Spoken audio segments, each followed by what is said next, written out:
صحرائے چولستان۔ لفظ چولستان ترکی لفظ چول سے لیا گیا ہے جس کے معنی ہے صحرا۔ یہ قیاس بھی کیا جاتا ہے کہ لفظ چولستان ایک عراقی لفظ چلستان کی بگڑی شکل ہے جس کا مطلب ہے بے آب و گیا وادی۔ چولستان کے نام کے حوالے سے کئی روایات مشہور ہیں۔ کچھ ماہرین کے نزدیک چولستان لفظ چولنا سے نکلا ہے۔ مقامی زبان میں اس کا مطلب چلنا یا حرکت دینا ہے۔ یہاں موجود ریت کے ٹیلے ایک جگہ سے دوسری جگہ منتقل ہوتے رہتے ہیں۔ ممکن ہے اس وجہ سے چولستان نام رکھ دیا گیا ہو۔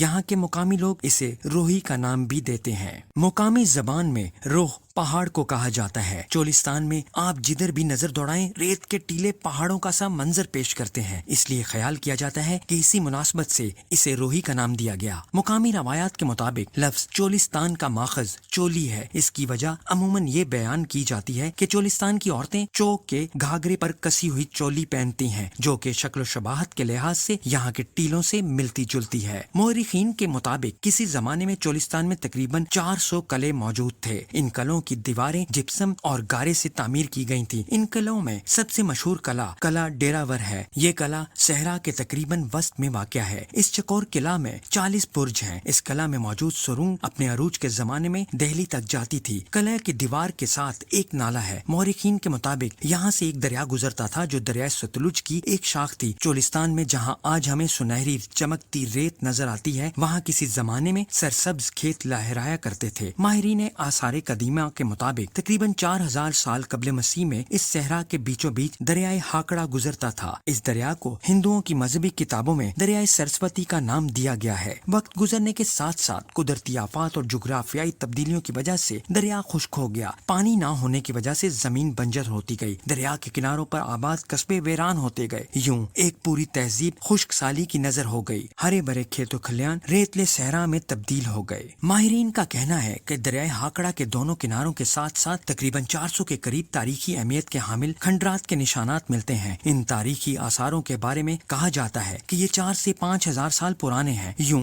ہم کہہ سکتے ہیں کہ چولستان کی قدیم تہذیب کے آثار موہنجو دڑو اور ہڑپا کی تہذیبوں جتنے ہی پرانے ہیں۔ چولستان میں پانی کی قلت ایک اہم مسئلہ ہے۔ لوگ ٹوبوں سے پانی پینے پر مجبور ہیں۔ ٹوبے کسی گہرے علاقے میں بارش کے پانی کے جمع ہو جانے کو کہتے ہیں۔ زمین کے 80 فٹ نیچے پانی موجود ہے، تاہم وہ کڑوا ہے۔ محققین کے مطابق قبل از مسیح چولستان ایک سرسبز و شاداب علاقہ تھا۔ چونکہ یہاں سے دریائے ہاکڑا گزرتا تھا اس لیے پانی کی کمی نہ تھی۔ 600 قبل مسیح میں پانی میں کمی آنا شروع ہوئی اور آہستہ آہستہ پانی کے ساتھ ساتھ ایک عظیم تہذیب بھی ختم ہوتی گئی۔ چولستان کی معیشت کا انحصار زیادہ تر مختلف جانوروں، گائے، بکریوں اور بھیڑوں پر ہے۔ اونٹ ان کے لیے بیش قیمت سرمایہ ہے۔ مقامی لوگ اونٹ کو دوڑ کے مقابلوں میں استعمال کرتے ہیں، انہیں رقص کرنا سکھاتے ہیں۔ اونٹ کو رنگ برنگے کپڑوں اور پھوندنے لگا کر سجایا جاتا ہے۔ اس سجاوٹ کے ساتھ اونٹ جب رقص کرتا ہے تو ایک دلکش منظر ہوتا ہے۔ اس کے علاوہ اونٹ کی اون اور کھال بہترین کپڑا اور ظروف بنانے میں کام آتی ہے۔ اس اون سے قالین اور کھدر کا کپڑا بھی بنتا ہے۔ اس کے علاوہ موسم سرما میں یہاں دستکاری اور مٹی کے برتن بھی بنائے جاتے ہیں۔ مٹی کے برتنوں کے لیے احمد پور شرقیہ پورے پاکستان میں اپنی الگ پہچان رکھتا ہے۔ چمڑے کی مصنوعات یہاں کے لوگوں کی مہارت کا ثبوت ہیں۔ یہاں کی خواتین اپنی فطرت کے مطابق زیورات میں خصوصی دلچسپی رکھتی ہیں۔ باقی صحرائی علاقوں کی طرح یہاں بھی خواتین کی کلائیاں چوڑیوں سے بھری ہوتی ہیں۔ یہاں سالانہ 12 سینٹی میٹر بارش ہوتی ہے۔ اس صحرا میں بارش کے پانی سے اگنے والا ایک جنگل بھی موجود ہے۔ چولستان میں قلعہ ڈیراور کے پاس سنگ مرمر سے ایک عالیشان مسجد تعمیر کی گئی۔ یہ مسجد نواب محمد بہاول خان عباسی نے 1845 میں تعمیر کروائی۔ یہ مسجد دہلی کی جامع مسجد اور کسی قدر بابری مسجد سے مشابہت رکھتی ہے۔ سنگ مرمر سے تعمیر کردہ یہ مسجد خوبصورتی میں اپنی مثال آپ ہے۔ اس کے علاوہ چنن پیر کا مزار یہاں ایک خاص روحانی مقام کا درجہ رکھتا ہے۔ یہ مزار یزمان سے 26 کلومیٹر کے فاصلے پر ہے۔ یہاں ہر سال مارچ میں ایک میلہ لگتا ہے جو تقریباً 7 ہفتے تک جاری رہتا ہے۔ کہا جاتا ہے کہ ہر چولستانی اپنی زندگی میں کم از کم ایک بار اس میلے میں ضرور شرکت کرتا ہے۔ مقامی لوگ دن رات یہاں دعائیں مانگتے اور گاتے بھی ہیں۔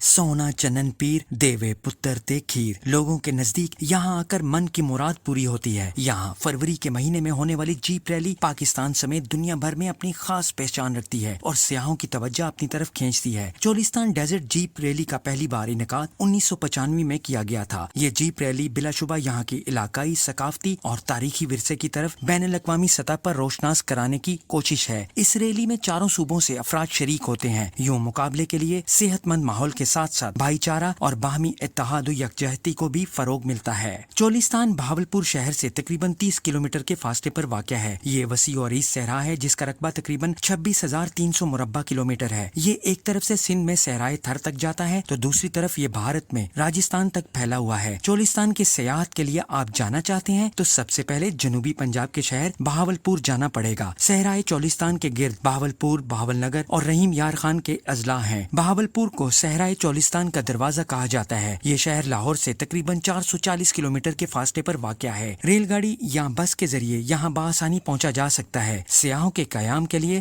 یہاں درمیانے درجے کے ہوٹل اور ریسٹ ہاؤس وغیرہ موجود ہیں۔ ماہرین کے مطابق اس علاقے کی سیاحت کے لیے اکتوبر سے مارچ تک کا عرصہ زیادہ بہتر ہے کیونکہ اس وقت یہاں کا موسم خوشگوار ہوتا ہے۔